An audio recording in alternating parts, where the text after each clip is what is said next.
Assalamualaikum warahmatullahi wabarakatuh.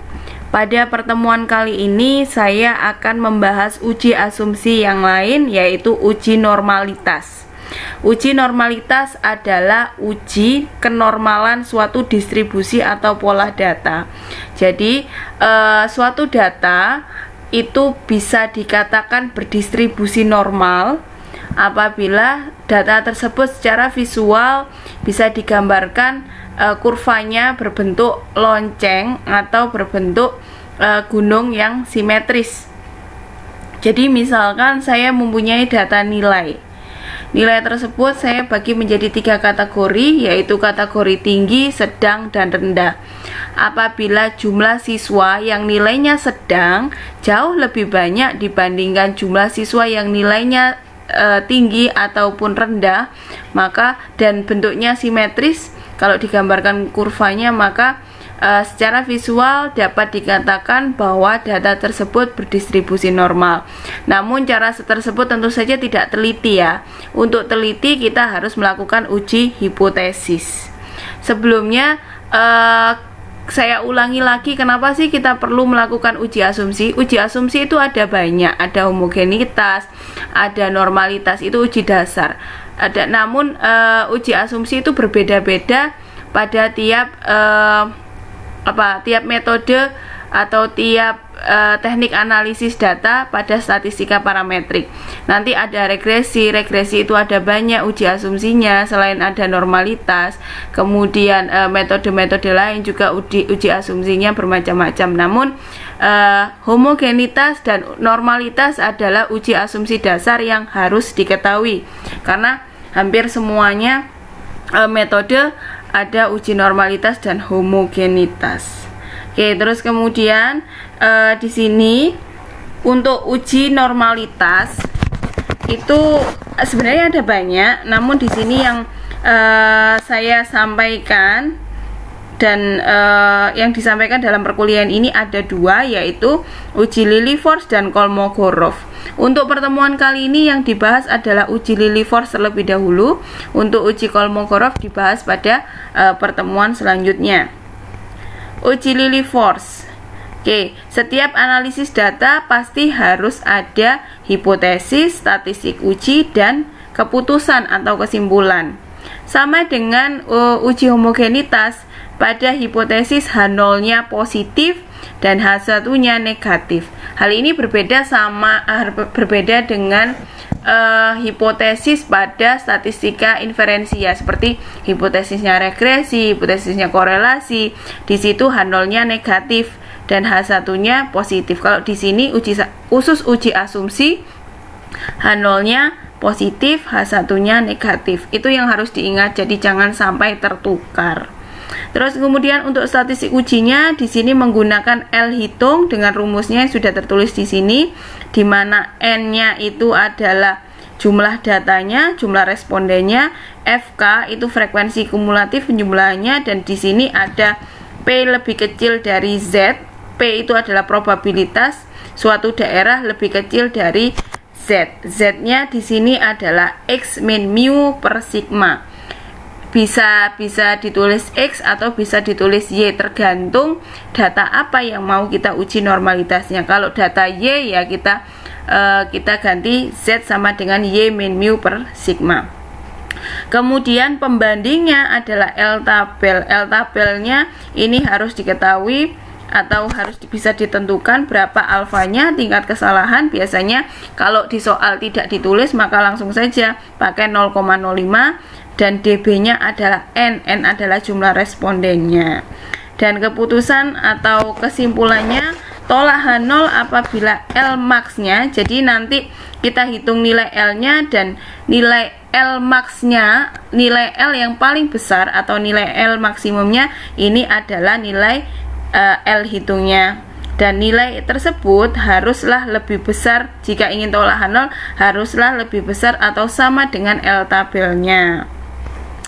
Terus kemudian ini adalah contoh kasus uji normalitas dengan Lilliefors untuk memudahkan. Ini judul penelitiannya yaitu pengaruh nilai kursus X1 dan keaktifan mengikuti kursus X2 terhadap lama tunggu kerja dalam bulan, yaitu Y.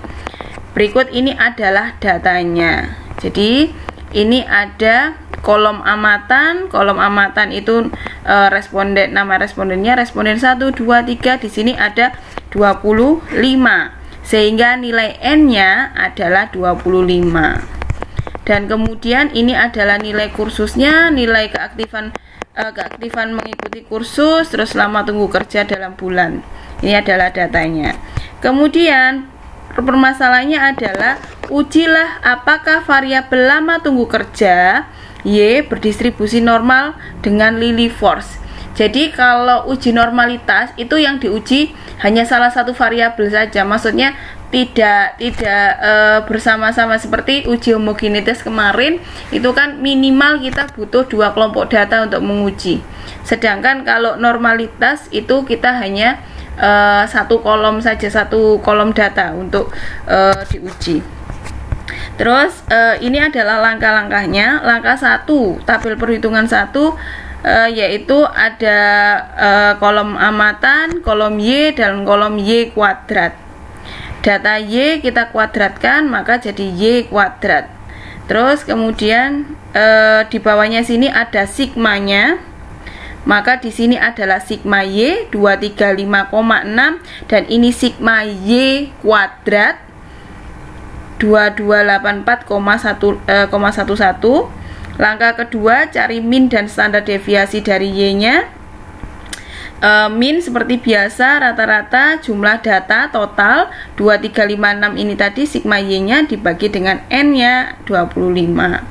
Terus kemudian standar deviasi ada sigma, ini rumusnya SY, standar deviasi kalau dikuadratkan jadi varians. Di sini saya ingatkan lagi, untuk rumus varian atau standar deviasi jangan sampai tertukar. Antara sigma Y kuadrat dengan sigma Y dalam kurung kuadrat itu berbeda. Sering sekali salah di sini. Jadi perhatikan, kalau sigma Y kuadrat itu Y-nya dikuadratkan terlebih dahulu kemudian dijumlahkan ke bawah. Sedangkan kalau sigma Y dalam kurung kuadrat itu Y-nya tanpa kuadrat ya, dijumlahkan dulu ke bawah lalu dikuadratkan. Dan ini adalah hasil dari standar deviasi. Langkah ketiganya kita buat tabel perhitungan 2. Ini tabel perhitungannya lumayan kompleks, ada 8 kolom. Kolom 1 ini adalah nilai Y-nya, kita kopas dari data yang tadi. F itu adalah frekuensinya, artinya yang nilainya 6,36, yang skornya 6,36 ada berapa orang? Ada 1 orang, tulis 1. Yang nilainya 6,83 ada berapa orang? 1 orang, tulis 1. Kalau misalkan orangnya lebih dari 1 ya tulis saja. Kalau misalkan 2 tulis 2, 3 tulis 3. FK ini adalah penjumlahannya. Kita jumlahkan dari atas. Karena di sini semuanya 1, maka di sininya 1 2 3 4 5 6. Kalau di sininya beda-beda, maka FK-nya tentu saja tidak seurut ini ya. Jadi kita jumlahkan saja. Pertama, baris pertama 1 kita pindah. Terus 1 tambah 1, 1 baris pertama tambah baris kedua, 1 tambah 1 2, FK-nya 2. Baris ketiga 1 2 3 ada 3 dan seterusnya sampai dengan hasilnya 25. Terus kemudian nilai FK yang paling bawah itu harus sama dengan nilai N-nya. Dan selanjutnya kolom keempat itu F per N, berarti frekuensinya masing-masing ini dibagi dengan N 25, 1 per 25, 1 per 25. Karena F-nya sama, otomatis F per N-nya juga sama, yaitu 0,04. Terus kemudian kolom kelima itu FK per N. FK per N berarti frekuensi kumulatif dibagi dengan N-nya, yaitu 1 ini dibagi 25 0,04, 2 dibagi 25 0,08, 3 dibagi 25 0,12 dan seterusnya. Terus yang keenam diingat tadi, yang keenam itu Z. Rumusnya tadi Z tadi apa? Rumusnya adalah X min mu per sigma. Karena di sini yang dihitung adalah Y, maka rumusnya Y min mu per sigma. Mu atau min atau Y barnya tadi sudah dihitung hasilnya, dan standar deviasi juga sudah dihitung di atas atau sigmanya. Jadi kalau ini misalkan berarti Y 6,36 dikurangi mu-nya dikurangi min-nya dibagi sigma, hasilnya min 1,18. Kita lihat contohnya di bawah sini.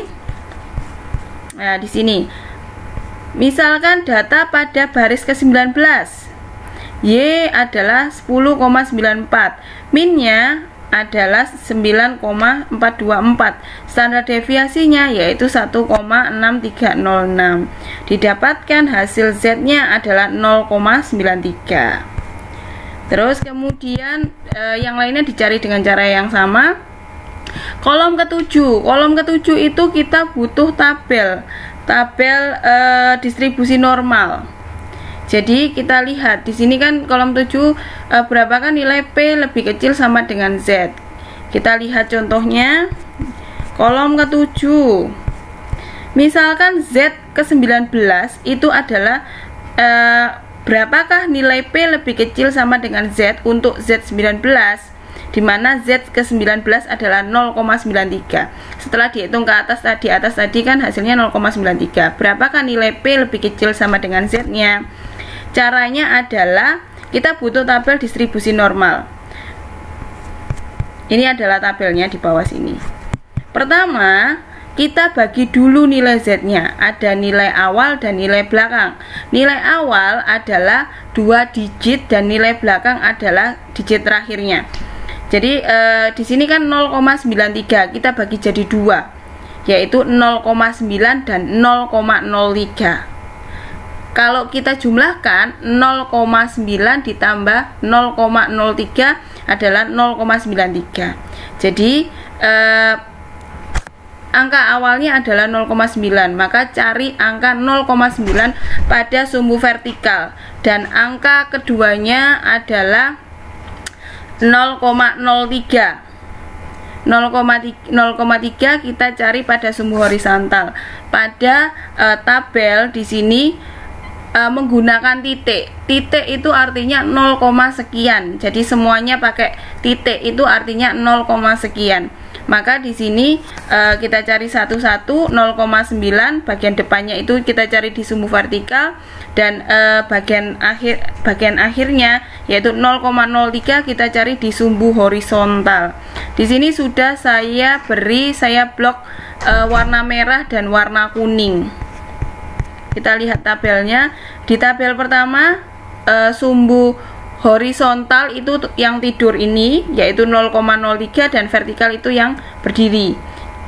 Yang 0,03 sudah ketemu, titik 03, dan 0,9 kita cari di sini. Di sini negatif semua, berarti kita turun ke bawah. Di sini kita dapatkan 0,9. Jadi dipertemukan di sini nilainya adalah titik 82381. Ingat, titik itu artinya 0, maka nilainya adalah 0,82381. Terus kemudian untuk kolom ke-8 hasilnya yaitu pengurangan dari kolom 5 dan kolom 7. Kita lihat di sini. Kolom 8 yaitu pengurangan dari kolom 5 dan kolom 7, hasilnya ini. Dan untuk mencari L hitungnya, maka carilah L max-nya, yaitu nilai pada kolom 8 yang paling besar. Ternyata yang paling besar adalah ini yang sudah di bold ini, yaitu 0,1093. Maka L hitung atau L max-nya adalah 0,1093. Selanjutnya untuk langkah 5 yaitu kita tulis hipotesis, statistik uji, dan keputusannya. Hipotesis H0-nya seperti yang di atas, data berdistribusi normal. H1-nya adalah data tidak berdistribusi normal. Dan statistik ujinya tadi nilai yang paling besar L max-nya yaitu 0,1093, dan L tabelnya kita bisa lihat pada tabel Lilliefors. Di sini alfanya adalah 0,05 dan N-nya adalah 25. Sekarang kita lihat pada tabel.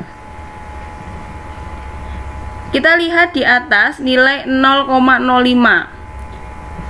pada sumbu vertikal, pada yang tulisan di atas gitu aja biar gampang. Terus kemudian kita cari yang turun ke bawah angka 25. Ketemu di sini adalah titik 1726. Yang paling bawah ini sebelah bawah agak tengah sebelah kiri ini ya, yaitu 0,1726. Maka angka L tabelnya adalah 0,1726. Kalau di sini dibulatkan jadi 0,173. Maka keputusannya karena L max atau L hitungnya lebih kecil dari L tabel, maka gagal tolak H0. Artinya H0 gagal ditolak, berarti dia tetap berbunyi, yaitu data berdistribusi normal. Artinya data lama tunggu kerja berdistribusi normal. Begitu untuk penjelasan dari uji normalitas Lilliefors. Untuk pertanyaan bisa dilanjutkan ke kolom komentar GC. Terima kasih atas perhatiannya. Saya akhiri. Wassalamualaikum warahmatullahi wabarakatuh.